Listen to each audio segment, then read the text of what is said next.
tardes a todos los presentes. En nombre de la Asociación Cauce del Nalón queríamos agradecerles la asistencia a este acto. Agradecer también la colaboración de los ayuntamientos del Valle, en este caso del Ayuntamiento de Langreo, de la Nueva España y en especial la colaboración en esta conferencia del Colegio de Aparejadores de Asturias, que tenemos la suerte de tener aquí a su presidente. La conferencia de hoy está en la línea con las ideas de sostenibilidad y eficiencia energética. Ustedes, si conocen algo de la trayectoria de Cauce del Nalón, saben que nos interesa tanto los problemas de todo el orbe, como pueden ser la política, la economía, la historia, la literatura, pero también nos interesan los problemas concretos de los ciudadanos, en especial los del Valle del Nalón. Por ejemplo, que yo recuerde, en esta línea celebramos conferencias sobre el CISTAN, sobre el Centro de Computación del Entrego, y cuando Rafael Emiliano nos propuso la conferencia, el tema de la conferencia de esta semana, que es los propietarios de las viviendas frente a los problemas de humedad, como pueden ver, hasta el cartel tiene problemas de humedad. En esta zona, naturalmente, nos interesa mucho, porque ¿quién no tiene problemas de humedad? No sabemos, o nos formulamos una serie de preguntas sobre cómo tenemos que ventilar, durante cuánto tiempo, si con ventilar no es suficiente, qué podemos hacer para atajar las humedades. De todo esto, a todo esto espero que nos dé respuesta el ponente. Bueno, y ahora voy a hablar un poco de Rafael Emiliano, pero muy por encima, porque Rafael Emiliano es arquitecto técnico, experto en patologías de la edificación, fue inspector de disciplina urbanística del Principado, perito de empresas y colaborador en procesos judiciales. Pero mucho más sobre su profesionalidad nos puede hablar Antonio Suárez Colunga, que es el presidente del Colegio de Aparejadores de Asturias. Y a mi derecha tengo también a otro aparejador, que además es ingeniero industrial, Ignacio Díaz González, que es técnico de Drizoro. Él también nos va a hablar de lo que es Drizoro, ya que se dedica. Y sin más, yo me voy a sentar abajo porque me estoy poniendo además muy nerviosa. Muchas gracias. Muchas gracias a los ponentes también.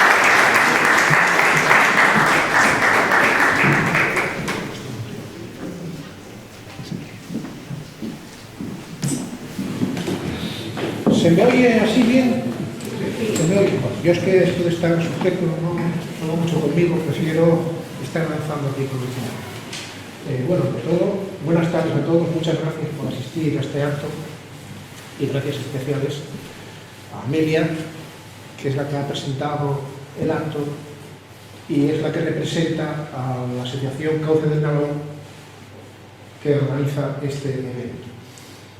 Bien, como presidente del Colegio de Aparejadores, para mí es un honor estar aquí ante todos nosotros y presentar a un querido compañero, que es Emiliano. Antes tengo que decir que el Colegio de Aparejadores tradicionalmente siempre ha venido colaborando en todo tipo de eventos, tanto artísticos como culturales. Por poner un par de ejemplos, ahora mismo tenemos dos exposiciones abiertas al público. Una es sobre, se denomina las casas que vinieron del mar, que se refiere a las construcciones que hicieron los indianos que hicieron en América.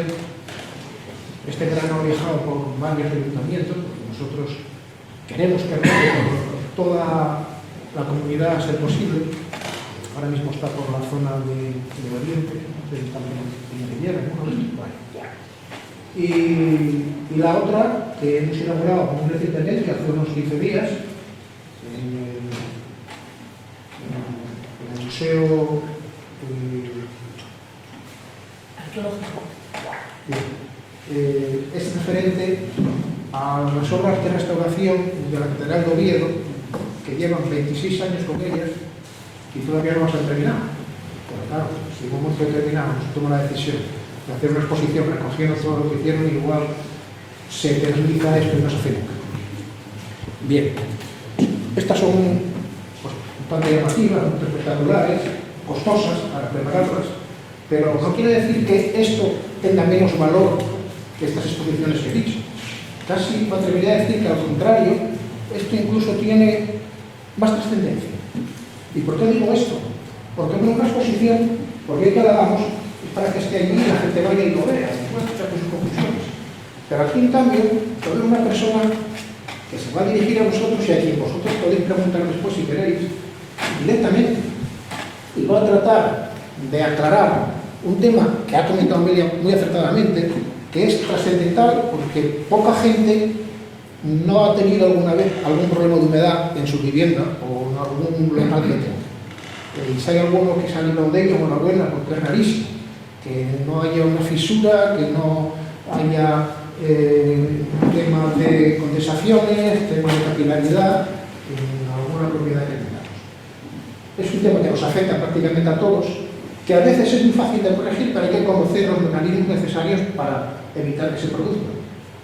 Y de eso se va a tratar la conferencia que nos va a dar Emiliano. Emiliano poco puedo deciros a vosotros porque Emiliano es de aquí, de la comarca, y me han dicho, bueno, le puedo dar, bueno, pero la real. Y seguramente todos lo conocéis, incluso mucho mejor que yo.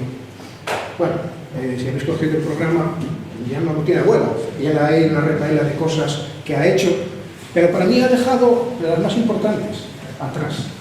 Y es que es un profesional que ama su profesión y que se dedica en cuerpo y alma a transmitir sus conocimientos a los compañeros noveles. Emiliano es uno de nuestros fijos, cada vez tenemos que dar una charla sobre las materias que él domina, que son muchas, especialmente esta.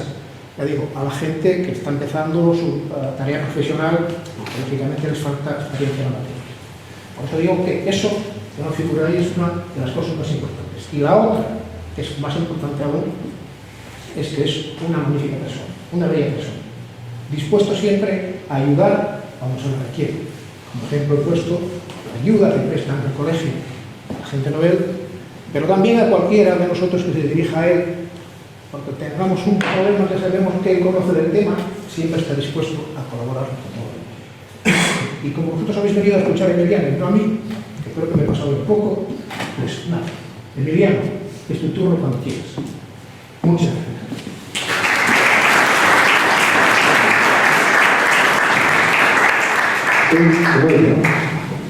Bueno, pues después de tanta presentación vamos a ir a hablar, que yo vine a hablar de humedades.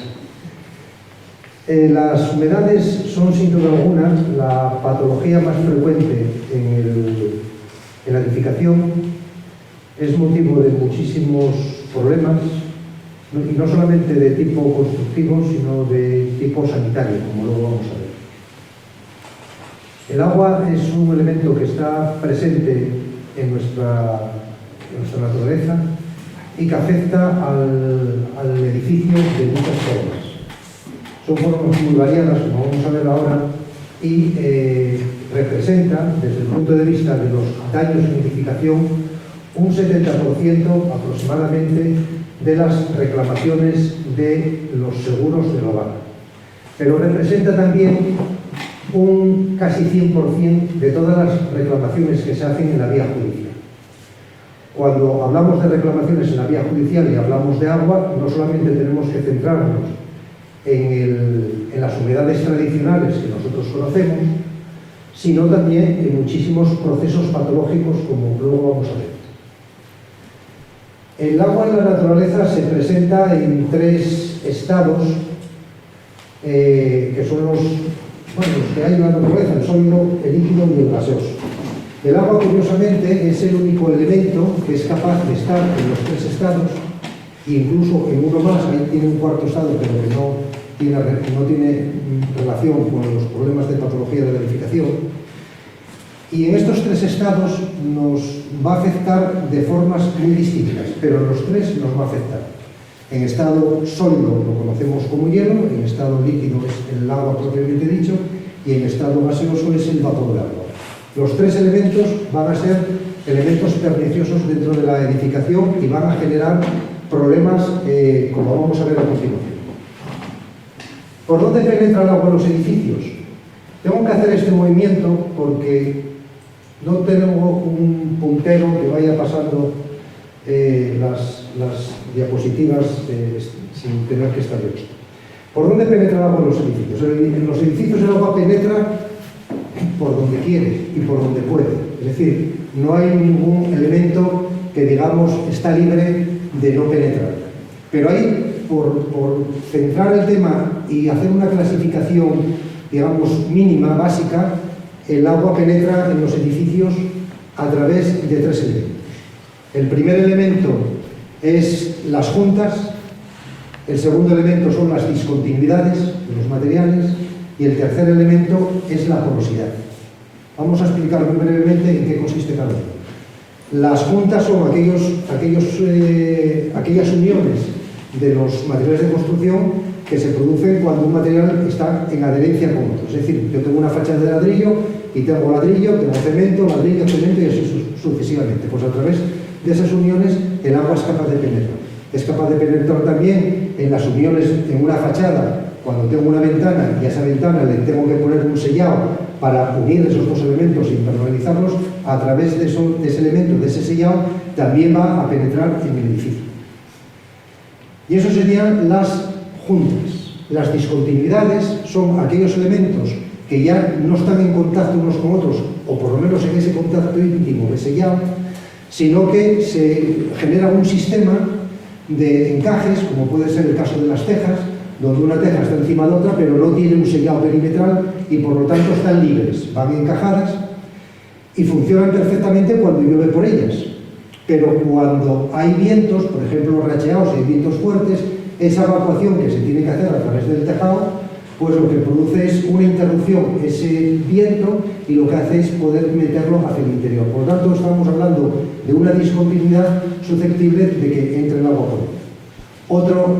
Otra discontinuidad muy conocida ahora ya y muy de moda son las fachadas ventiladas. Las fachadas ventiladas, constituidas por elementos de aluminio, cerámicos o de piedra, pero que tienen una separación entre ellas, eso es una discontinuidad. Y a través de esa discontinuidad se llama fachada ventilada porque a través de eso ventila el aire, pero al mismo tiempo son también fuentes de filtraciones. Por lo tanto, no se piensen ustedes que una fachada ventilada va a resolver los problemas de forma definitiva de la edificación. La otra cuestión era la porosidad. La porosidad es algo innato ya en los propios materiales, sobre todo en los tradicionales de edificación, y está constituida por una red que se llama una red capilar. Es una maraña en definitiva de poros que configura el propio material y a través de esos poros nos va a entrar el agua en estado líquido y también nos va a entrar en estado gaseoso. La porosidad, luego, como consecuencia de la porosidad, veremos alguna patología también asociada. ¿Qué daños causa el agua en los edificios? Bueno, pues el agua que causa... El daño que causa el agua en los edificios es muy variadísimo. De ahí que cuando yo señalaba que casi el 100% de las reclamaciones judiciales siempre contienen una causa relacionada con el agua, no es que estemos hablando de goteras, no es que estemos hablando de filtraciones o de humedades de capilaridad que son las típicas, no, estamos hablando de corrosiones, de pudriciones de la madera, de disoluciones de sales de calcio que forman eflorescencias, de cristalizaciones, de carbonataciones, es decir, de una serie de patologías muy importantes en la edificación. Pero al mismo tiempo el agua contribuye de forma evidente a procesos ya patológicos relacionados con la biología. Mientras que estos primeros estaban relacionados con el mundo de la física y con el mundo de la química, en la biología también se produce, porque el agua va a ser un elemento que va a formar barrillo, ese barrillo va a mantener la humedad, en esa humedad van a salir mohos, van a salir verdines, van a crecer plantas y, en definitiva, van a ser también un elemento pernicioso para la edificación porque sobre esas plantas que están creciendo van a impedir en los desagües, en los canalones, en las cazoletas de desagüe, la evacuación correcta del agua. Por lo tanto, vuelve a ser, desde el punto de vista biológico, otro elemento pernicioso. ¿Por dónde lo hiciste?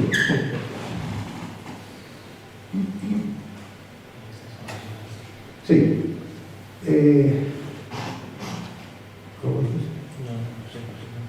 ¿Cuál es la clasificación típica de las humedades? Aquí hay algunos técnicos y gente del sector de la construcción, y tradicionalmente las humedades se clasificaban en 3 grupos: las humedades de capilaridad, las humedades de filtración y las humedades de condensación.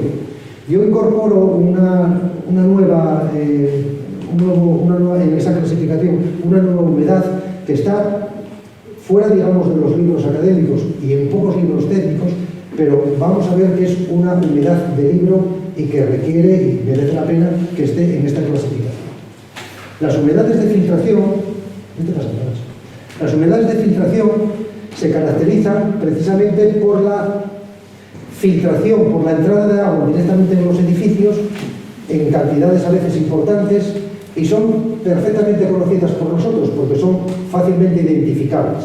Se forma siempre una mancha, como puede ser el caso de esta gotera, que cuando seca incluso deja un cerco, y ese cerco se produce como consecuencia de que el agua, una de las capacidades que tiene es la disolución de sales y la disolución de muchos productos. Por lo tanto, puede el agua teñirse y luego generar esa mancha perimetral, con lo cual podemos identificar ya las humedades por esa mancha. Pasa.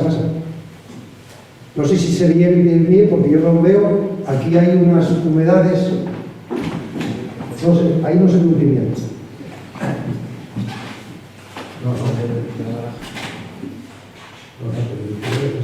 Perdón,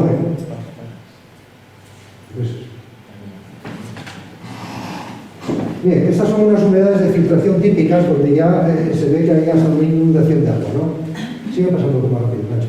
Cuando tenemos humedades de pequeña escala, ya no se van a producir manchas, sino que se va a producir una humectación. Y esa humectación en los materiales lo que forman pueden ser ampollas en las pinturas o algunos agrietamientos. Por lo tanto, no son tan visibles como las anteriores y requiere ya equipos de medición. En este caso estamos hablando de una ventana que también tiene una patología asociada a la pudrición del rodapié de madera, ¿no? ¿Cuáles son las humedades de capilaridad? Las humedades de capilaridad son aquellas que entran también desde el exterior al interior del edificio, pero entran a través de los poros, de esa red capilar de la que antes me refería. Las humedades de capilaridad generan unas patologías muy claras. Normalmente se localizan en la parte baja de los edificios porque son producto de la conexión que tienen los edificios con el terreno. En ese punto de contacto es el terreno el elemento que va a proporcionar humedad a este elemento constructivo, y va a ser a través de esa red capilar por donde va a penetrar al interior del edificio. Por lo tanto, va a ser siempre en la zona de los rodapiés. Allí tenemos humedades de capilaridad también. Y entonces esas humedades se van a manifestar como una formación de cerco, con levantamientos de la pintura, etc., ¿no? Las humedades de capilaridad también tienen presencia de mos. Por lo tanto, ya el primer punto y el primer signo para los técnicos es que no solamente las humedades de condensación son las que tienen los mos. ¿Qué te pasa con esto? En este caso es una humedad también de capilaridad, pero que va asociada con la presencia de sales. Esa presencia de sales genera unas manchas blanquecinas y son muy visibles en este caso porque las hay en una cantidad importante, ¿no? Cuando el agua se evapora, pues la sal queda en superficie y por lo tanto es perfectamente visible. Pasa. En este caso son deterioros muy avanzados de las humedades de capilaridad, donde ya hay descomposición del mortero y de los distintos elementos de la pintura y tal. Estoy pasando porque ese aparato está mal. En este caso ya se ve descomposiciones del mortero que afectan también al mortero de cemento y a la pared, pero así todo sigue habiendo una marca muy bien señalizada como consecuencia de esas manchas y hasta dónde llegó la extensión capilar. Humedades de evaporación son estas nuevas que yo incorporo dentro de la clasificación y se producen como consecuencia también de elementos que vienen del exterior. Todos estamos hablando de elementos que vienen del exterior y entran en el interior del edificio, y que se producen como consecuencia de ese tipo de construcciones donde se hizo un hueco, se forma lo que se llama una cámara sanitaria, y se hace con la finalidad de que el suelo de esa casa no esté en contacto con el terreno. Al no estar en contacto con el terreno, evitaríamos las humedades de capilaridad a través de los poros, pero generaríamos un nuevo tipo de humedades. Son esas de evaporación, de tal modo que el vapor de agua que es procedente del terreno se va acumulando dentro de esa cámara y entonces va ascendiendo a través de los poros del forjado y llega también al interior del edificio. Para resolver esto, bueno, lo evidente es elevar más la vivienda, dejar unas escaleras para acceder a esa planta y poner dos rejillas, de tal modo que esas rejillas sirvan de ventilación y evacúen todo ese vapor de agua. Cuando esta operación de evacuación no se hace correctamente, pasan estas cosas. Es decir, el vapor de agua tiene una influencia determinante no sobre el vapor de agua que va a llegar, sigue pasando, ¿no? Porque ¿dónde vas? Ahí para. A la vivienda, sino que va a generar procesos de oxidación y por tanto de corrosión de los elementos estructurales hasta el punto de que pueden colapsarse, como en este caso. Esto es un colegio en Santa Pola, en Alicante. Por lo tanto, estamos hablando de unas humedades que vienen desde el exterior, que entran en el interior del edificio y que tienen la misma característica que las dos anteriores. Las primeras entran como agua líquida y esta entra como vapor de agua. Pasa. Hablamos de las humedades ahora de condensación. Las humedades de condensación, que realmente es el motivo de esta charla, son, sin duda alguna, las humedades más difíciles de identificar. Son las más difíciles de diagnosticar. Son las más difíciles de tratar. Y en consecuencia es donde estas humedades ponen a examen a los técnicos que intervienen en la valoración de este tipo de patologías, porque requiere una metodología muy concreta, equipos de diagnóstico muy afinados y luego una buena interpretación de todas de estos datos que las humedades, ¿siguen? Las humedades por vapor de agua normalmente se producen en el interior de las viviendas. Estas humedades de condensación ya no proceden del exterior como las anteriores. Esas humedades se generan en el interior del inmueble y se localizan fundamentalmente en las zonas del encuentro del tabique interior con el techo. Y esto se produce porque a través del canto del forjado, que es un elemento, en este caso, sin aislamiento, y en otros casos poco aislado o con déficit de aislamiento, se produce una entrada de frío y por lo tanto en esta esquina de aquí, que es esta esquina de ahí, tenemos un puente frío que va a ser el que va a facilitar la condensación del vapor de agua sobre ese elemento. Es decir, el vapor de agua en estado gas, cuando entra en contacto con un elemento frío, pasa de gas a líquido. Es el mismo ejemplo que cuando echamos vapor de agua a las gafas. Estamos echando vapor de agua y las gafas cogen un vaho, como consecuencia de que ese vaho está convirtiéndose en agua y en definitiva ese es el proceso de condensación, el paso de gas a líquido. Se producen también en elementos perimetrales de las ventanas, estas ya son de humedades de filtraciones, pero y se produce también si tenemos en la habitación o en el dormitorio o en cualquier estancia un pilar que no tenga un aislamiento correcto. No sé si se ve bien la fotografía ahí. Es una carpintería de aluminio. Y una carpintería de aluminio que tiene muchas gotas. Pasa la siguiente. Y eso es un cristal donde se está produciendo el fenómeno de condensaciones. El fenómeno de condensaciones es un fenómeno complejo y es unas humedades que nosotros tenemos dificultad para visualizar, porque las humedades de condensación no se producen gota a gota. Las humedades de condensación se van formando lentamente, creando lo mismo que pasa en el efecto de la gafa, una pequeña película de vaho, de unas gotas casi microscópicas, que se van a ir uniendo entre sí hasta formar una gota más gruesa. Esa formación de la gota pequeña hasta llegar a la gota gruesa es producto de la propia composición del agua y de la polaridad eléctrica que tiene el agua. El agua, todos sabemos que está compuesta por H2O, y eso quiere decir que tengo dos átomos de hidrógeno y un átomo de oxígeno. Uno tiene carga positiva y otro tiene carga negativa y actúan como un imán. Y en consecuencia se forma la molécula de agua. Esa molécula de agua, imantada también con positivo y negativo, va a ser susceptible de que también se unan distintas moléculas de agua. En consecuencia, va a haber ahí una atracción molecular y va a haber una tensión superficial, que es la que va a generar esa gota y es la que le va a dar redondez a la gota. Es decir, una gota la podemos dejar sobre un cristal y perfectamente queda en el cristal, no se desparrama, precisamente por ese proceso. Por lo tanto, eso ya sería un fenómeno posterior, es decir, el fenómeno de concentración de gotas es un fenómeno posterior al de la condensación. La condensación se produce como vaho. Y aquí lo visualizamos muy bien. En los cristales se visualiza muy bien porque si los cristales los tenemos empañados no vemos, ¿no? Y en la carpintería, pues como tampoco pasamos a través de ella, pues tampoco nos preocupa mucho. Sin embargo, cuando vemos las paredes, esas gotas, que es el mismo fenómeno, es un fenómeno de pasar de gas a líquido, en las paredes no las vemos.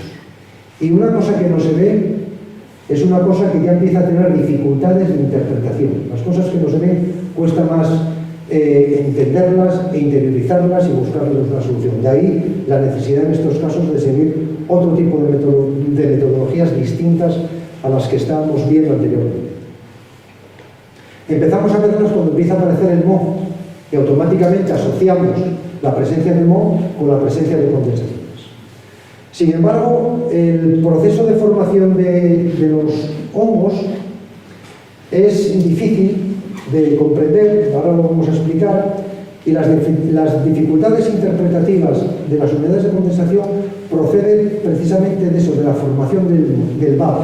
Ese vaho se va acumulando paulatinamente en las paredes, no lo estamos viendo, mientras que en los elementos como era el vidrio o era la carpintería, sí llegamos a ver la gota, pero el proceso en las paredes se produce idéntico, de forma idéntica. ¿Cuál es la diferencia? La diferencia estriba en que mientras que yo veo la gota en el cristal y lo veo en la carpintería, la estoy viendo porque estoy hablando de superficies impermeables. Sin embargo, las paredes tienen esa característica de porosidad que tienen los materiales y, en consecuencia, esa gota, en lugar de tenerla en superficie, la tengo detrás de la pintura, afectando al yeso, afectando al ladrillo, afectando al hormigón o a lo que sea, porque esos materiales son porosos y, por lo tanto, absorbió la gota. Esto va a tener una gran importancia en el proceso de producción de los mohos. ¿Por qué? Porque el proceso de producción de los mohos va a depender fundamentalmente del tiempo de permanencia del agua en las paredes.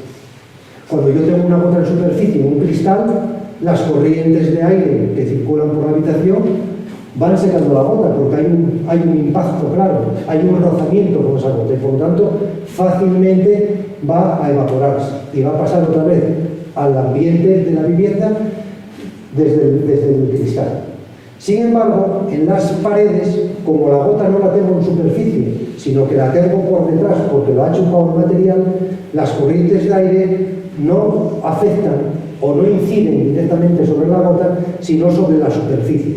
El rozamiento es menor, la superficie de contacto también es menor, el tiempo de secado es mayor y en consecuencia tengo más permanencia del agua en la pared y tengo ya más posibilidades de que se me produzcan los mohos.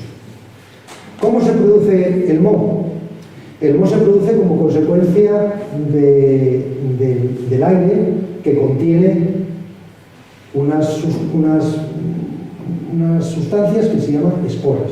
Las esporas, para entendernos, serían como las semillas del moho. Son microscópicas y por lo tanto cuando entran en contacto con algún elemento húmedo les viene muy bien porque germinan. Y germinan de forma microscópica también, porque son microscópicas.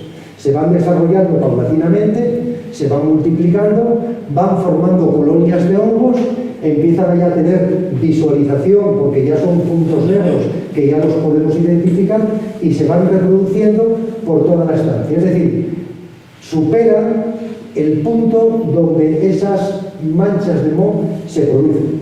Es decir, tienen la capacidad de ir soltando esporas e ir invadiendo y colonizando distintas partes de la estancia donde estén. Tiene la característica estas nuevas esporas que ya no necesitan tener la humedad inicial. Esas esporas nuevas van a desarrollarse, a multiplicarse a través de la humedad que hay en el ambiente. Por lo tanto, para los técnicos muchas veces es engañoso llegar a una habitación y ver muchos hongos y ver que pensamos que ahí hay condensaciones también, ¿no? Las condensaciones se producen donde se producen. Otra cuestión está en el desarrollo y en la colonización de esos hongos. Este es el ejemplo de la primera fase de formación de la condensación, el vaho. Esto es el cristal del espejo del baño de mi casa. Pasa. La presencia de los mohos en las viviendas y efectos sobre la salud. Bueno, el aire contiene no solamente esporas de hongos, es un reservorio de patógenos porque contiene virus, contiene bacterias, contiene sólidos en polvo en suspensión, contiene aerosoles, tóxicos también de los productos que utilizamos dentro de las viviendas, de los barnices, de los plásticos y tal. Es decir, que es un reservorio de patógenos que esos patógenos cuando están en unos números, digamos, escasos, no nos afectan para nada. Pero cuando están ya desarrollados en una habitación, como antes comentaba, y está llena de hongos, automáticamente esas esporas se multiplican y se reproducen.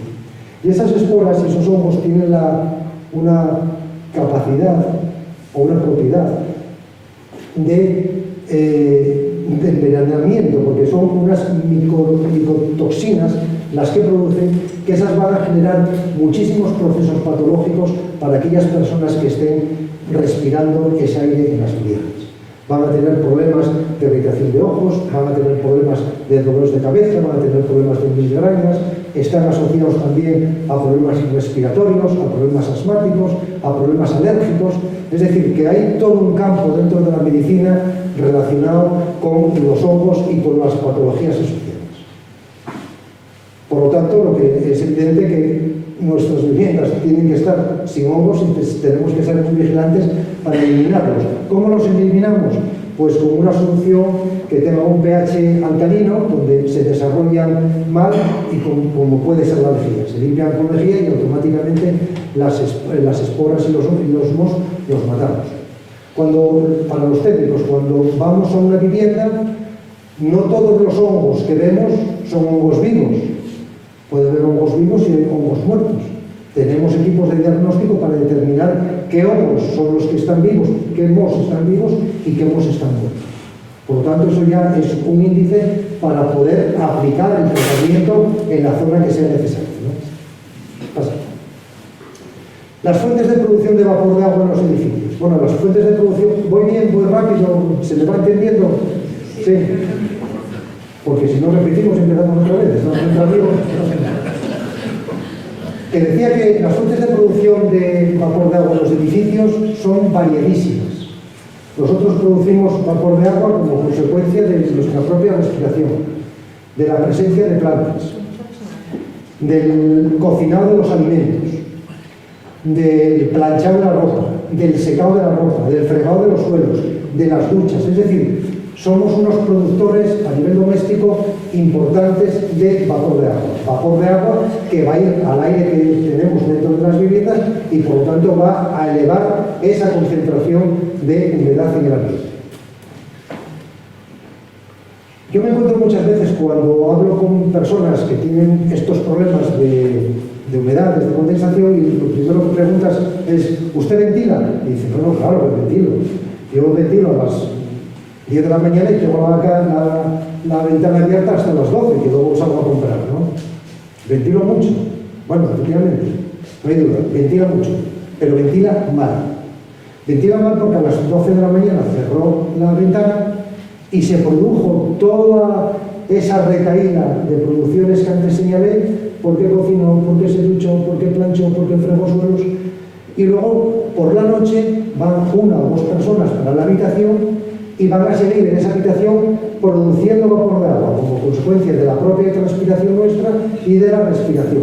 Por lo tanto, tenemos una habitación en los últimos momentos del día, de la noche, con una producción de humedad muy alta, con una cantidad de vapor de agua muy alta, y encima estamos nosotros incrementando.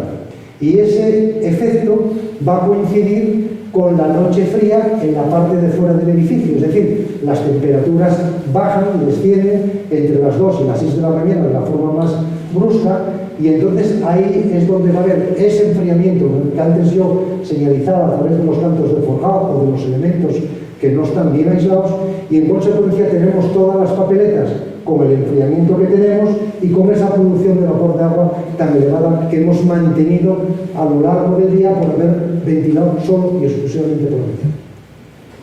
Bueno, parece lógico que a la vista de estas circunstancias se imponga racionalizar ya el sistema de ventilación. Y entonces parece adecuado decir, bueno, pues yo ventilo un poco por la mañana, ventilo un poco por la tarde y ventilo un poco por la noche. De esa forma yo estoy haciendo un control de la humedad ambiente que estoy generando y por lo tanto nunca voy a tener esos picos altos de humedad interiores. Bien. Eso es así, eso debe ser así, pero cuando a la gente le dices tiene usted que ventilar por la mañana, un poco por la tarde y un poco por la noche, automáticamente dice no, que va, como voy a ventilar por la noche para que me marche todo el calor, ¿no? Ese vuelve a ser otro error de interpretación. Porque cuando estamos hablando de ventilar, no estamos hablando de cambiar todo el aire que yo tengo en una habitación a 20 grados y sustituirlo por el aire que tengo en la calle a 10 grados.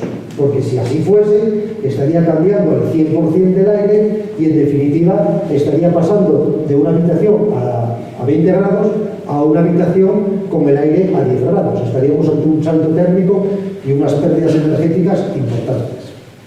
Y a pesar de que yo no estoy muy de acuerdo con Cauce en el tema de la sostenibilidad y de la eficiencia energética y todas estas cuestiones, sí es importante comprender, porque ahora las casas tienen sistemas de ventilación ya automatizados, esas ventilaciones que yo propongo no afectan de forma desfavorable al consumo energético, porque lo que yo estoy proponiendo no es cambiar todo el aire de la habitación, sino hacer renovaciones periódicas de 5 minutos, nada más. Y con renovaciones de 5 minutos yo puedo modificar o cambiar un 20% del aire o un 25% del aire. Por lo tanto, con esa cuenta que antes hice de que si cambio el aire total y lo sustituyo por el aire de la calle, me bajaría la temperatura a 10 grados. Si yo cambiase la mitad del aire a 10 grados y dejase la otra mitad del aire de mi habitación a 20, la mezcla de ese aire se daría una temperatura media de 15 grados. Ya estoy bajando solamente de los 20 a los 15. No es un cambio significativo de temperatura. Y eso estoy hablando de cambiar el 50%. Si cambio el 25%, estoy hablando de que la temperatura me bajó de 20 grados a 17,5. Por lo tanto, ya me estoy manejando cifras relativamente buenas para volver a cambiarlas y que no suponga una gran pérdida energética, pero sí me está facilitando la salida de o de gran parte de la humedad ambiental. ¿Por qué no enfría significativamente esto y rápidamente se calienta ese aire? Bueno, se va a calentar por dos motivos. La primera, y la más importante, es porque el aire es un elemento que calienta con mucha facilidad. Se calienta muy fácilmente el aire. Es más difícil calentar un tabique que calentar el aire. Pero por otra parte, si tenemos la calefacción puesta, ese aire que renovamos, que estaba a 17 grados o a 16 grados, rápidamente va a alcanzar los 20. Pero no solamente va a contribuir la calefacción, Van a contribuir en el calentamiento de ese aire las propias paredes de mi casa, porque las paredes de nuestra casa no se enfrían por ventilar 5 minutos. Los que ya tenemos cierta edad, y aquí también gente de cierta edad, en las casas de los años 50, en muchas de ellas no había calefacción. No éramos ricos, pero teníamos muchos privilegios. Uno de los privilegios era meter un ladrillo en el horno, que calentase en la cocina de calefactora, meterlo en un papel, luego en una manta y llevarlo para la cama. Es decir, teníamos el privilegio de tener nuestra propia calefacción personal, que no era mojo de pavo, ¿no? Bueno, en consecuencia, ¿por qué eso se hacía así? Eso se hacía así porque la cerámica, y en general los materiales de construcción, pero especialmente la cerámica, tienen una característica física que se denomina inercia térmica. ¿Qué es la inercia térmica? La inercia térmica no es ni más ni menos que la capacidad que tiene un material de almacenar calor y de ir soltándolo poco a poco.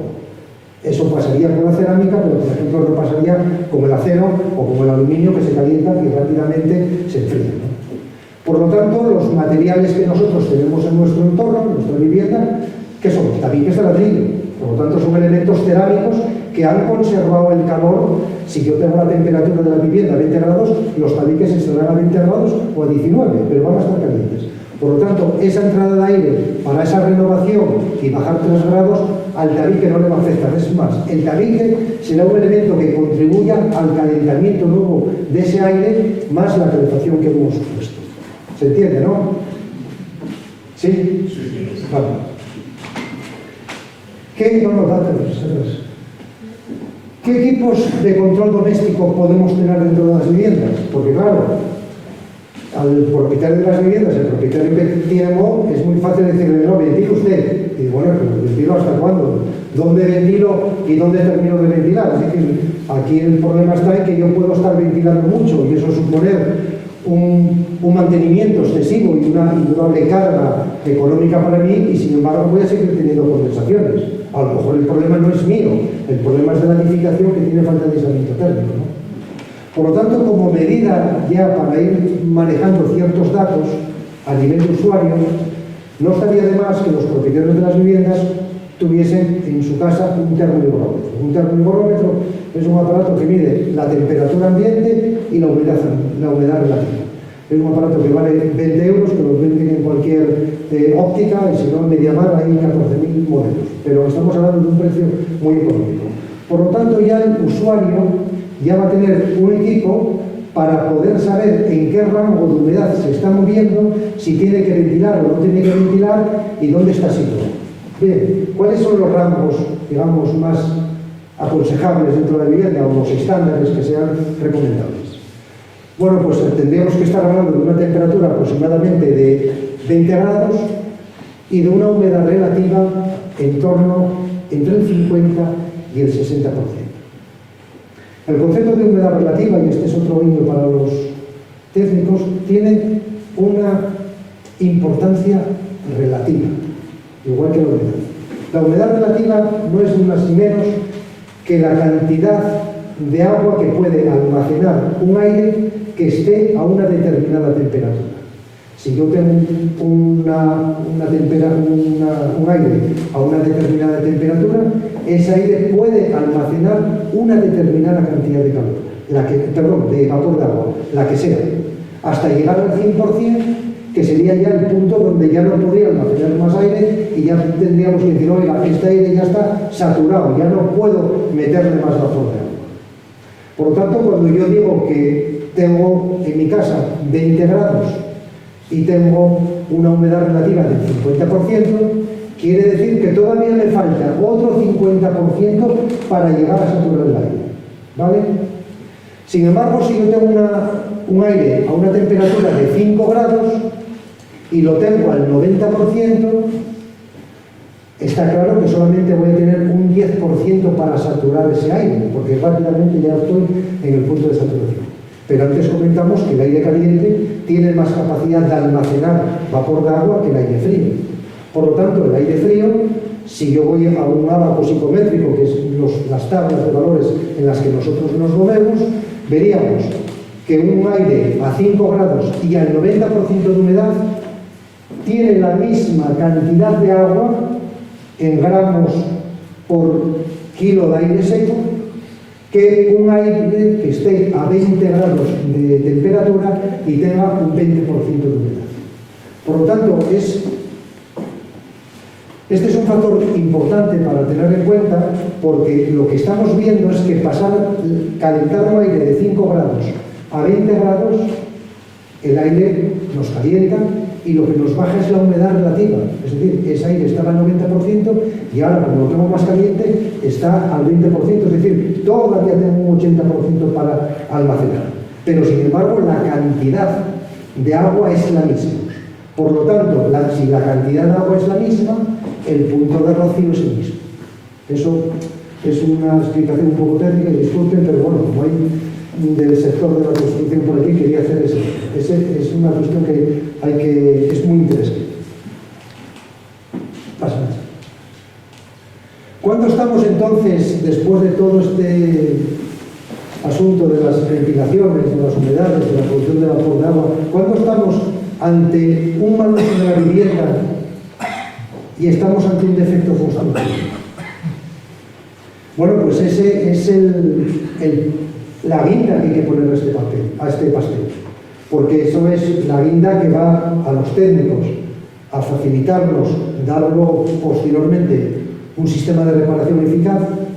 Cuando hacemos un informe va a estar contemplado cuándo es, y cuando llegue a los juzgados y a los abogados sabrán que tienen un buen documento que acredita que estamos ante un mal uso de la vivienda o, por el contrario, estamos ante un defecto constructivo. Ante esta situación, ¿qué tenemos que hacer? Medir. No hay más.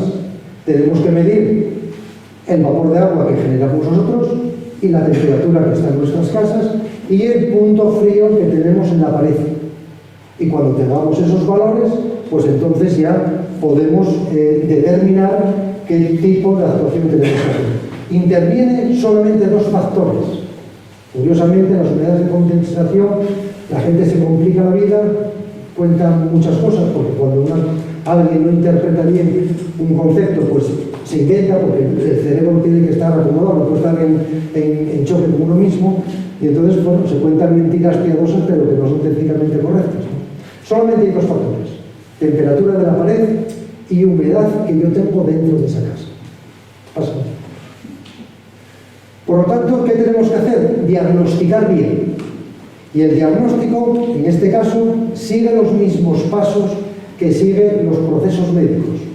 Nosotros necesitamos, cuando vamos a una vivienda, entramos y vamos a ver unos determinados daños, unos hongos, por ejemplo, y automáticamente decimos, bueno, aquí esto está lleno de hongos y aparentemente hay una patología relacionada con las unidades de condensación, con la producción de vapor de agua, ¿no?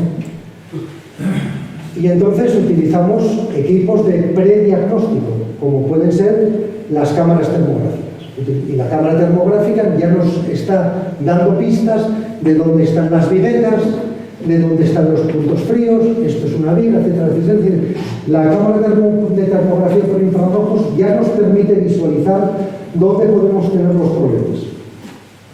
Pero la cámara termográfica es un elemento de prediagnóstico, no de diagnóstico. Hay gente que utilizando la cámara termográfica, y esto lo digo para los técnicos que llamen ustedes y vayan por su casa, y vayan con una cámara termográfica y digan, plas, efectivamente, ahí usted, en aquella esquina que está en blanco, tiene usted 10 grados de temperatura. Bueno, pues es un error de libro. Las cámaras termográficas, por la propia composición y el desarrollo tecnológico que tienen, cometen un error de precisión de más o menos 2 grados centígrados. Quiere decirse eso que cuando yo mido 10 grados, puedo estar teniendo 8 grados o teniendo 10. Por lo tanto, estoy abriendo el abanico de posibilidades y la horquilla teóricamente buena en 4 grados centígrados. Las humedades de condensación, cuando se producen en un grado concreto, es decir, a 13 grados, a 14 grados, a 15 grados o a 12 grados y medio. Pero no hay ninguna horquilla. Por lo tanto, estos son equipos de prediagnóstico como son los medidores de humedad que antes vieron en la esquina de aquella ventana que yo puse para saber si había o no había humedad. Hay otros equipos, sí. Esa es otra prueba de termografía por infrarrojos donde se ve que efectivamente esta zona está más fría, pero incluso aquí llegan a visualizarse, no sé si se ve muy bien, casi la fábrica de ladrillo, del tabique, es decir, que ese tabique también tiene falta de aislamiento térmico y se produce eso. Pasa. ¿No? Pasa. Pasa. Pasa.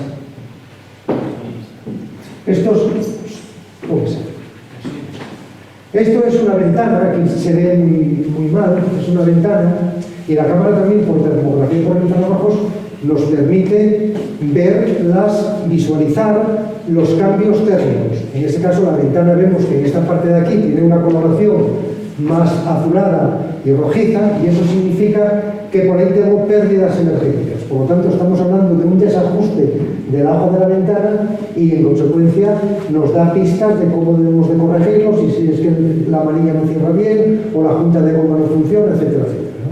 Así.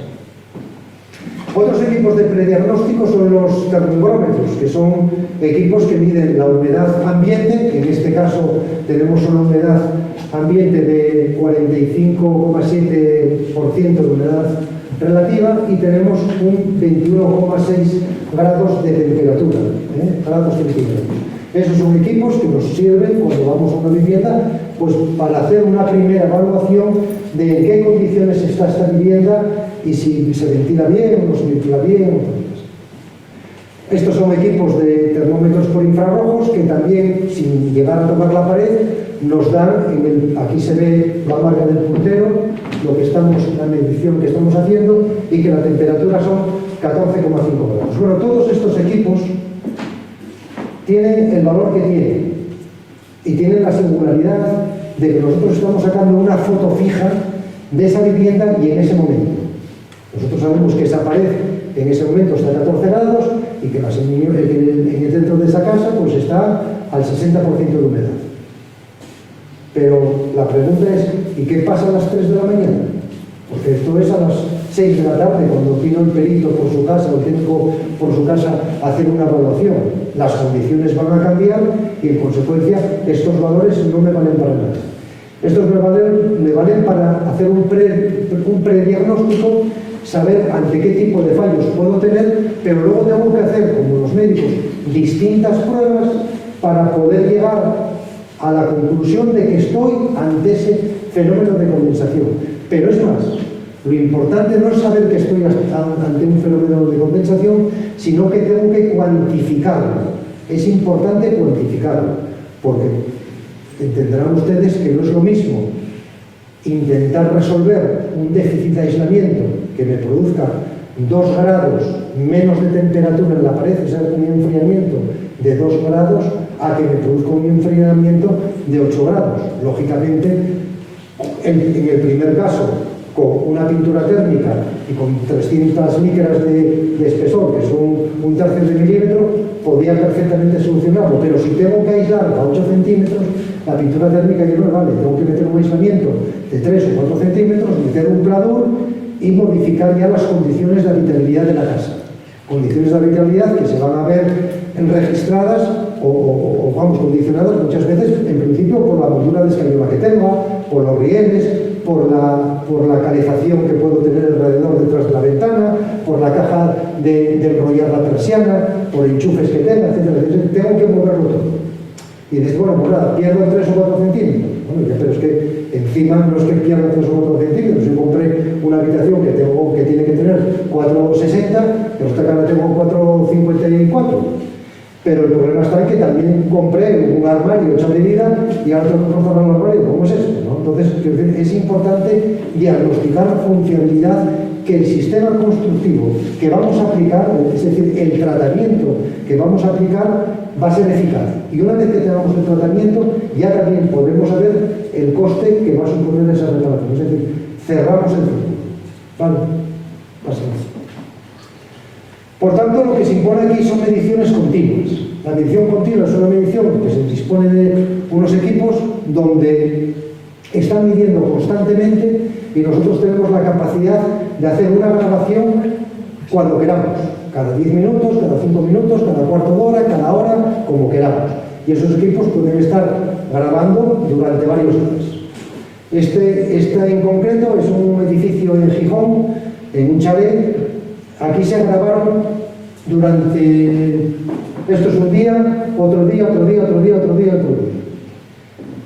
Y como ven, la gráfica de temperatura se va repitiendo.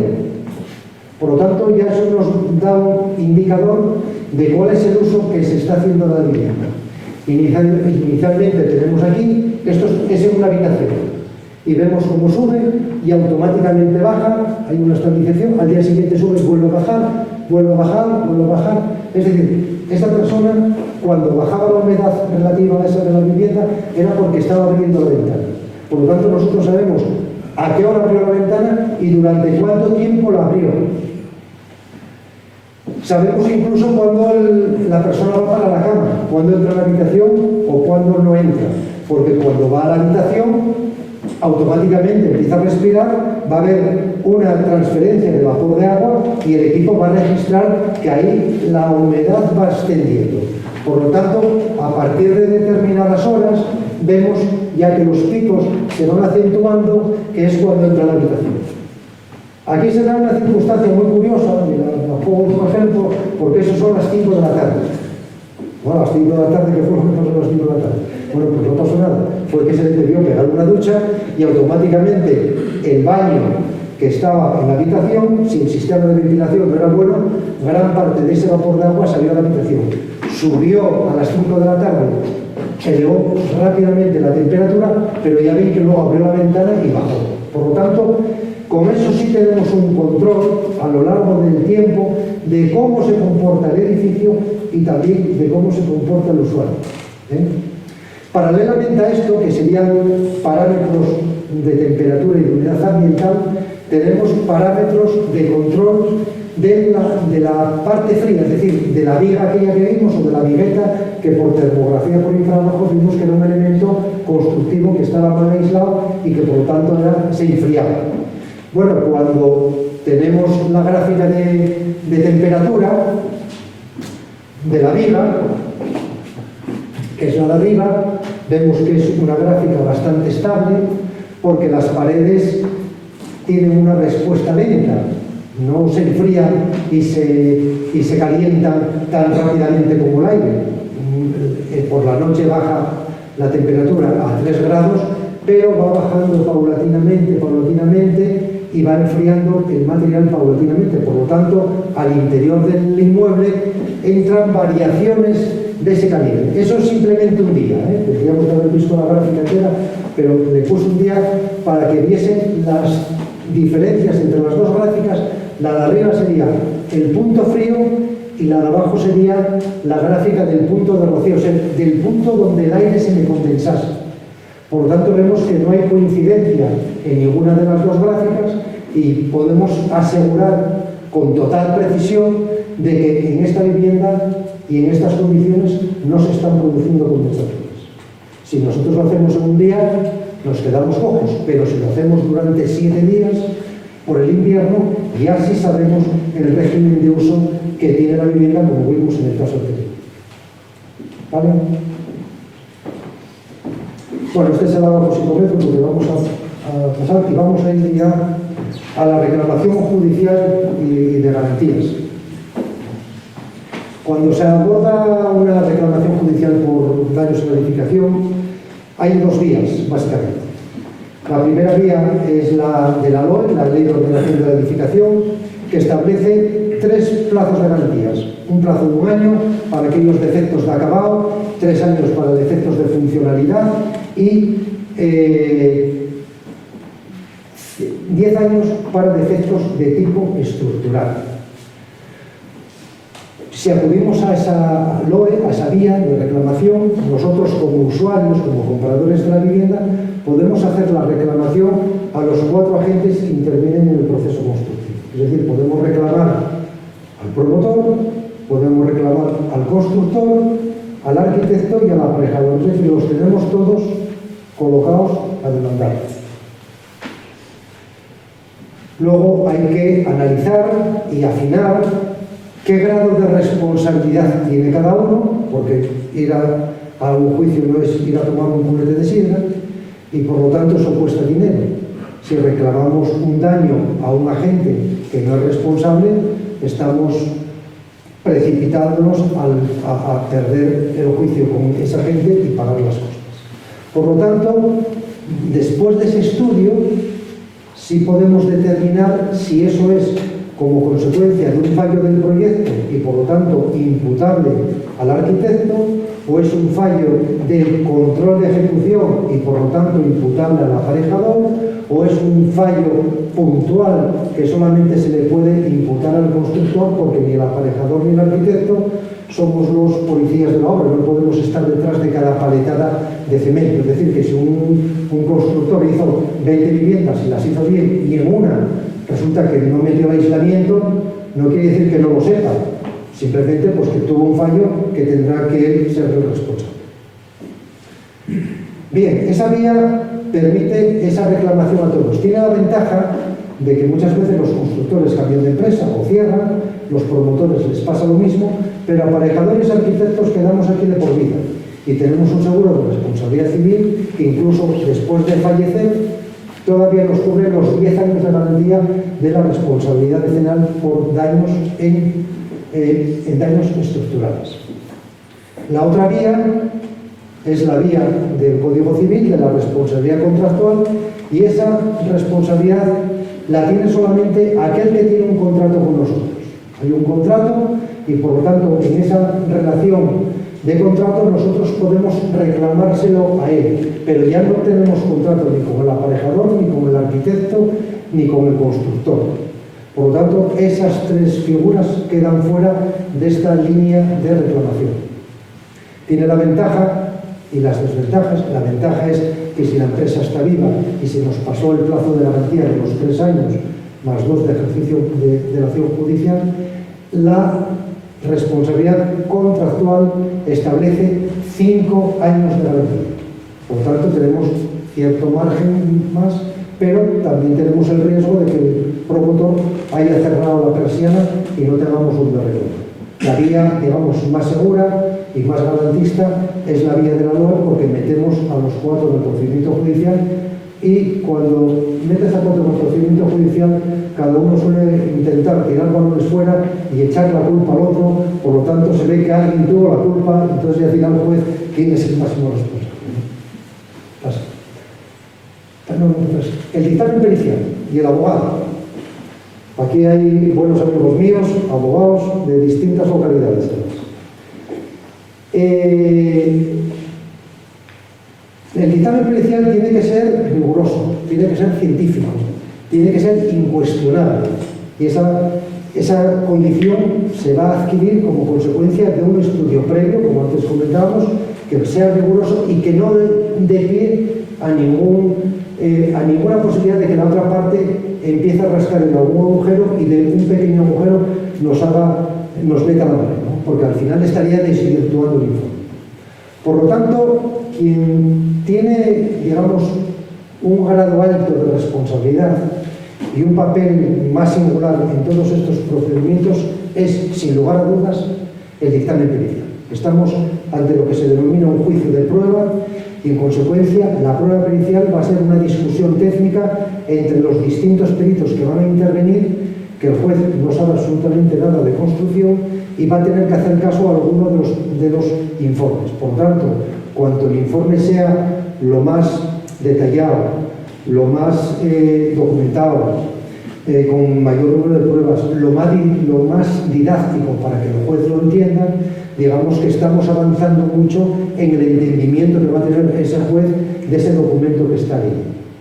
El abogado, en este caso, juega, digamos, con todos los respetos para los letrados que están en la sala, un papel más secundario, porque efectivamente se supone que la legislación la conoce, pero un planteamiento de una demanda, bueno, requiere determinadas cuestiones jurídicas, pero va a ser la prueba pericial la que va a dar valor y va a dar posibilidades o más posibilidades de éxito al procedimiento.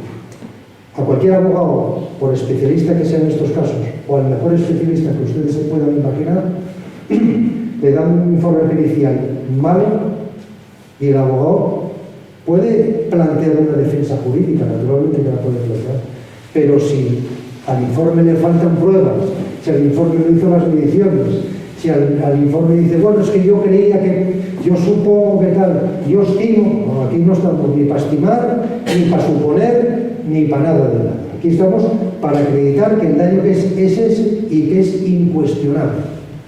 Por tanto, el dictamen pericial es muy importante. ¿Qué técnicos son los más adecuados? Los arquitectos, los ingenieros o los aparejadores. Voy a permitirme una ligereza que se decía cuando yo empecé la carrera, ya hace esto muchos años, y me lo decía Jerónimo Lozano, al que hemos conocido, que fue el padre de la patología en Asturias y también en España. Jerónimo Lozano tenía la doble condición de ser ingeniero aeronáutico y de ser aparejador. Y en una ocasión, en una charla, le dijo, Emiliano, si dejamos a los arquitectos que hagan ellos solos los edificios se caen. Pero si los dejamos que los hagan los ingenieros, entonces los edificios hay que tirar. Afortunadamente, en este momento, la construcción pasa por una situación multidisciplinar donde ya intervienen muchos técnicos en la redacción de un proyecto.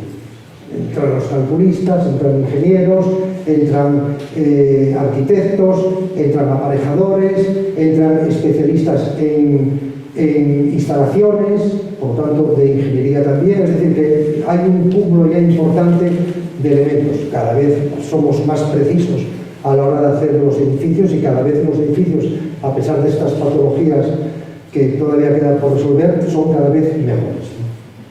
Entonces, ¿quién es el más adecuado para todo esto? Bueno, pues es adecuado para hacer un informe de patología en concreto de humedades de condensación el que lo sepa hacer. Ni más ni menos. Aquel que lo sepa hacer. Igual da que sea arquitecto, que aparejador, que ingeniero, que astronauta. Tiene que hacer un buen dictamen pericial. Y dentro de eso, dentro del campo ya del resto de la patología de las humedades, indudablemente sobre los tres, el que emerge es el aparejador, sin ningún tipo de dudas y sin ningún menoscabo a vuestra profesión como arquitectos. Y eso surge, ¿por qué? Porque los arquitectos tienen una formación humanística mucho más potente que la nuestra. Están preocupados, lógicamente, por el urbanismo, por las formas que tiene que tener ese edificio, por los materiales que se van a emplear, por la configuración arquitectónica. Es decir, están intentando crear una obra singular, la de ellos. Es decir, ese edificio tiene que ser bonito, tiene que ser funcional, tiene que entrar la luz, es decir, tiene que ser un edificio impactante, ¿no? O lo más impactante posible. Por lo tanto, hay un componente de diseño muy importante que los aparejadores nos encargamos de materializar ese diseño en la fase de ejecución. Un arquitecto puede hacer una curva muy bonita, pero luego esa curva hay que ejecutarla. Hay que poner un encofrado, hay que poner unos apuntalamientos, hay que ordenar por fases para que no se escurra el hormigón. Es decir, tenemos un proceso que estamos más cerca del proceso constructivo, es decir, estamos más cerca del barro, una palabra. Estamos más cerca de la edificación y estamos acostumbrados a tener que resolver soluciones constructivas prácticamente de forma permanente. Por lo tanto, en el caso de las humedades de filtración, de las humedades de capilaridad, que no requieren ese grado de especialización que requieren las humedades de condensación, el técnico más adecuado, sin duda alguna, es el aparejador, porque él conoce los sistemas constructivos, cómo se hizo todo aquello, cómo se remató o cómo debe de rematarse, etcétera, etcétera. Y en ese caso tenemos cierta ventaja. En ese caso, si nos mandan a hacer un edificio, pues lógicamente no tenemos conocimientos pues, conceptuales, de volúmenes, de formas, ni nada de esto. Por lo tanto, es el aparejador, sin duda alguna, para que el presidente esté contento conmigo, el agente más adecuado en estos casos. ¿Hay algo más? Pues nada, hemos terminado. Hemos terminado. No sé si os ha salido el disco.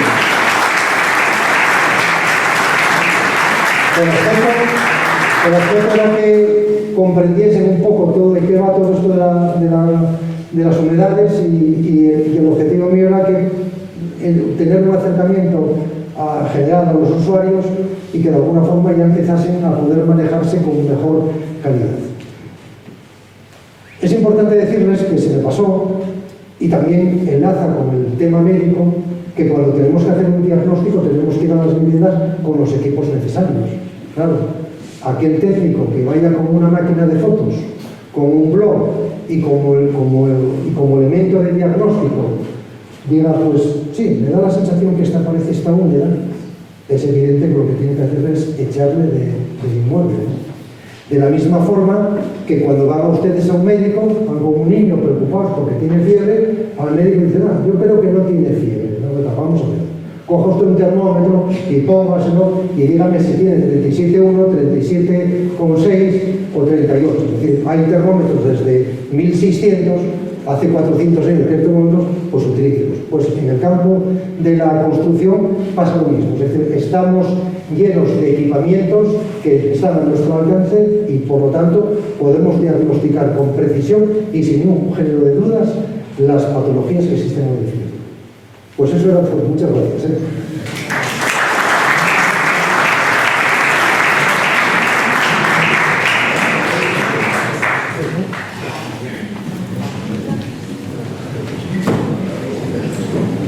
¿Quieren hacer alguna pregunta? ¿Tienen alguna duda?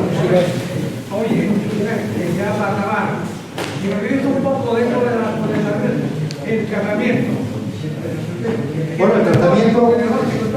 Sí, se me oye. El tratamiento está variado. Bueno, el tratamiento está variado como lo siguiente. Si yo tengo un déficit de 2 grados centígrados, puedo utilizar una pintura térmica. Si tengo de 4, tengo que utilizar un polídros o puedo utilizar una espuma de fluoretano y luego colocar un pladur, etcétera, etcétera. Lo que sí está claro es que siempre que se dé un tratamiento, el que sea, incluso se habla de las pinturas, esas fungicidas que hay, que es un cuento que no sirve. ¿Qué tenemos que hacer? Tenemos que descontaminar la habitación, tenemos que matar todas esas esporas, porque si no, vuelven otra vez a reproducirse. Cuando nosotros cogemos y pintamos encima de un moho, efectivamente no lo vemos, pero ¿qué le estamos proporcionando? Agua, que es el elemento que le enriquece, ¿no? Por lo tanto, el agua, la pintura tiene un 90% de agua, por lo tanto el moho está encantado de la vida que le des cada poco tiempo una capa de pintura. Por lo tanto, lo que tenemos que hacer primero es utilizar un biocida o un fungicida, matar todas esas esporas que tienen los hongos y luego ya hacer el tratamiento o bien de pintura o el que se requiera. Pinturas térmicas, pintar el yeso que tiene 1,5 centímetros y sustituir ese yeso por otros materiales aislantes, como son los morteros aislantes. Es decir, estaríamos no incrementando ni restando, no incrementaríamos el volumen, el espesor, ni perderíamos tampoco espacio porque estaríamos sustituyendo el yeso por un mortero aislante, ¿no? Pero claro, si no tenemos más remedio que meter un aislante más potente, pues no queda más remedio que meter un mortero. Por eso es necesario cuantificarlo, porque muchas veces hacer una actuación sin previamente tenerla bien diagnosticada y sobre todo bien cuantificada, el problema está en que es fácil que el tratamiento que estemos aplicando no sea el correcto, ¿no? Y por lo tanto estamos gastando el dinero de forma... La utilidad con la ventilación que decís de ventilar por la mañana, al mediodía y de tal, las noches, como quiera, la efectividad que puede tener un deshumidificador. Bueno, pues un deshumidificador, como nosotros antes recomendé la necesidad de comprar un termómetro, a través del agua que va a quitar en el ambiente el deshumidificador, vamos a verlo. Hay deshumidificadores que van por sales, o hay deshumidificadores que son eléctricos. ¿Van a resolver el problema? Bueno, pueden resolver el problema cuando yo estoy trabajando en unos parámetros donde el deshumidificador sí me está funcionando, pero ojo, hay que pensar que cuando yo abro la ventana va a haber también una transferencia de aire Es decir, cuando yo llego a la habitación voy a seguir respirando, es decir, que el deshumidificador sí deshumidifica, es decir, sí coge vapor de agua, lo condensa y lo mete en una garrafa para poder tirarlo, por lo tanto estoy quitando valor a eso, pero tengo que controlarlo, porque tan malo es vivir en un ambiente húmedo como un ambiente seco, donde hay resecación de las mucosas, de los lagrimales, etcétera, etcétera. Es decir, que por eso decía antes que la humedad en la que teníamos que tener nuestras viviendas estaría de forma correcta si estamos entre el 50 y el 60. Si pasa el 62, no pasa nada, tampoco hay que martirizarse, pero bueno, conviene que esté en esos valores. ¿Vale? ¿Alguna pregunta más? ¿Eso que es que ya está de mí hasta aquí o que lo entendieron todo? Hasta aquí, ¿verdad? Sí. Una cosa que igual no tienes que corregir, porque a mí pasó, en una vivienda que me tiraron mucho por la mañana, marcharon a trabajar, venir y teníamos un problema de leche porque no cerraron las puertas sin chave. Hombre, claro. Marcharon de vacaciones una semana, vinieron y las puertas estaban imperfectas. Era el problema, digo porque hay un ejemplo que puede pasar, que abrían por la mañana y tanto era malo toda la humedad que entraba del rocío de la mañana que destrozaba. Bueno, terrible. sobre ese tema es interesante porque hay también mucha confusión. Hay mucha confusión porque se dice, bueno, es que yo vivo al nivel del mar. O dicen, no, es que el clima de Burgos es un frío más seco. Bueno, el frío de Burgos, en función del frío, va a tener una capacidad de almacenamiento de agua. Y si estoy al lado del río Arlanza, es muy fácil que tenga la misma que si estoy en Campo de Caso. Quiero decirte que el frío y el calor son pura y llana temperaturas, pero luego la sensación térmica que uno tiene va a depender del grado de humedad ambiente. En las aulas, es el escrito que se publicó hace relativamente poco en el Colegio Aparejador, que lo último que escribí era que tiene mucha importancia la humedad ambiente en la sensación térmica. Por ejemplo, las saunas secas están a 90 grados de temperatura y el cuerpo humano es capaz de soportar 90 grados de temperatura. ¿Pero por qué? Porque tengo un 20% de humedad y por lo tanto el aire y la humedad del aire es un vehículo de transferencia térmica, es decir, que cuanto más seco esté el ambiente, mejor respuesta tengo yo para aguantarlo. La sauna húmeda, por ejemplo, que está a 45 grados, como máximo 35-40 grados, la humedad ambiente es del 90%. Y cuando llegamos a la sauna húmeda, a los baños turcos, entramos y estamos empapados. Estamos empapados por dos razones. La primera, porque nosotros estamos a una temperatura más baja y por lo tanto nosotros hacemos de puente térmico, es decir, se nos condensa el vapor de agua a nosotros. Y por otra parte, el propio ambiente húmedo se nos deposita. Se suda más en una sauna a 45 grados y con un 90% de humedad que en una sauna seca a 90 grados de temperatura y con un 20% de humedad. Porque al ser el ambiente seco, la transpiración se hace de forma más correcta. Por lo tanto, el tema de decir, bueno, es que si abro las ventanas cuando está lloviendo va a entrar mucha humedad. No va a entrar mucha humedad. La humedad que tenemos en las casas es la misma que tenemos fuera, pero con el incremento que nosotros le hemos metido, del cocinar los espaguetis, de ducharnos, de planchar la ropa, etc. Vale.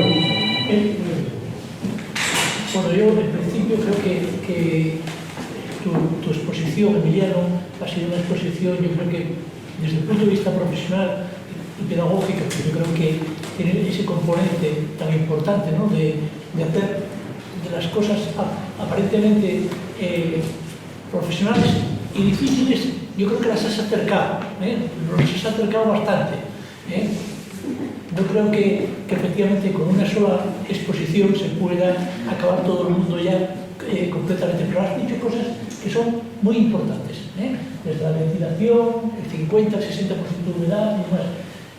Yo no sé si entre los presentes, a mí me habían dicho que iban a venir algunos médicos, si están aquí algún médico. Porque por el auto.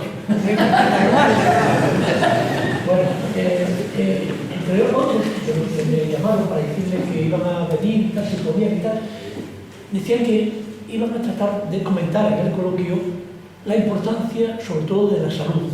Claro. Y de las enfermedades crónicas que puede generar la humedad, pero no solamente eso, sino como coste también para la sanidad, sí, y para el coste para todo. Para todo. Yo tengo un caso recientemente en Oviedo, en un edificio de Oviedo, donde había unas humedades, había formación de hongos, pero no por humedades de condensación, sino por filtraciones. Como las filtraciones se mantuvieron durante mucho tiempo, aparecieron los hongos. Es decir, que ya separamos el problema de los hongos de las condensaciones. Los hongos se producen por lo que se producen. Y estaba lleno de hongos. Y la hija de esta señora tenía serios problemas de respiración, de alergia, se encontraba. Cuando yo fui a la vivienda y me dijo, es que yo tengo mi hija porque es alérgica y es asmática y tiene problemas y tal, y bueno, lo primero que tiene que hacer usted es limpiar esos mos, matarlos con lejía o con un fungicida ya específico. Y mientras tanto que su hija salga del dormitorio. Era una madre y un eje que vivían solas y había 3 dormitorios. Y me llamó al cabo de una semana y me dijo, Emiliano, mi hija está muchísimo mejor porque pasó de estar durmiendo en esa habitación y respirando durante 8 horas a estar en la otra habitación. Es decir, no es que la chica se haya puesto estupenda, porque si tenía una afección la tenía, pero en definitiva mejoró mucho la patología que tenía. Es decir, que eso y es periodos de tiempo cortos, es decir, en una semana ya se produjeron buenas sensaciones, se encontraba mejor, respiraba mejor, no se ahogaba, no tenía alergias, etcétera, etcétera. Por lo tanto, sí que desde el punto de vista médico tiene muchísima importancia vivir entre hongos. Es decir, que vivir entre hongos estamos viviendo en un ambiente contaminado, no hay tampoco mucho que darle. Tiene importancia porque hay enfermedades pulmonares, vamos, respiratorias, que dan por los hongos y luego también incluso hasta coger hongos, son las mismas cosas que las puedas coger tú. Pero bueno, si miráis en internet, que yo fue una cosa que no sabía, que no estudié en mi época, había una enfermedad, vamos, un proceso patológico que se llama el síndrome del edificio enfermo. Sí. Que se suele dar mucho en las teleoperadoras, en la gente que trabaja en naves industriales, que están ciegos los cientos, en las teleoperadoras, y que tienen problemas de alergia, de mucosidades y todo. Y yo lo comento porque le pasó a mi hija, hasta que llegamos al Hospital Naranjo, aquí en Oviedo, y me dijo el dermatólogo de las alergias, dijo que era el síndrome del edificio enfermo, que me dio la risa. Es verdad, todo influye. Por eso No, pero te da la risa porque, por ejemplo, una casa cerrada y menos oxígeno, luego imagínate que fumen y todo eso. Los edificios enfermos son aquellos edificios grandes de corporaciones o de la administración que no tienen ventanas, que todos los sistemas de ventilación van a través de conductos, por lo tanto están dotados de filtros, no se hace la limpieza de los filtros y los filtros son un foco de infección impresionante. Por lo tanto, si nosotros no tenemos un buen filtrado y una eliminación de esos patógenos y una renovación del filtro, a través del filtro entra, se satura de patógenos y el aire luego los arrastra, es decir, hay que limpiar los filtros. Por lo tanto, muchos problemas alérgicos. Claro, y se quedan los ojos. Efectivamente. Voy a dar un dato que ya es doméstico, que es interesante porque los fenómenos de condensación los vivimos permanentemente todos. Estamos tomando una cerveza o una copa y se nos empaña el cristal por fuera. No es que el líquido esté perdiendo, es que esa pared de ese vaso está fría y el aire de alrededor, que tiene vapor de agua, se condensa, ¿no? El dato que quería adelantar ahora, que viene relacionado con el campo médico también, con el campo sanitario, es el tema de los huevos. El tema de los huevos en los supermercados, me refiero. El tema de los huevos en los supermercados no están en una isla de frío, están en una zona a temperatura ambiente. Cuando tenían que estar en una isla, el sistema de conservación del huevo es el frigorífico. Sin embargo, no se tiene, y se tiene al aire. ¿Por qué? Porque si nosotros estuviésemos en una isla de frío, nosotros cogiésemos los huevos, desde que los cogemos en el trayecto hasta casa y llegamos a la vivienda, se produciría una condensación de ese huevo que está frío con el vapor de agua que hay en el ambiente. Y ese agua sería un elemento de transmisor de patógenos al interior del huevo, porque la cáscara del huevo es también porosa. Por lo tanto, para evitar esos problemas, los huevos en los supermercados se tienen a temperatura ambiente y cuando se compran, luego hay que meterlos en la nevera. Entonces, eso, las condensaciones, el saber de condensaciones también vale para la vida doméstica. ¿Vale? Bueno, son las 9:05 de la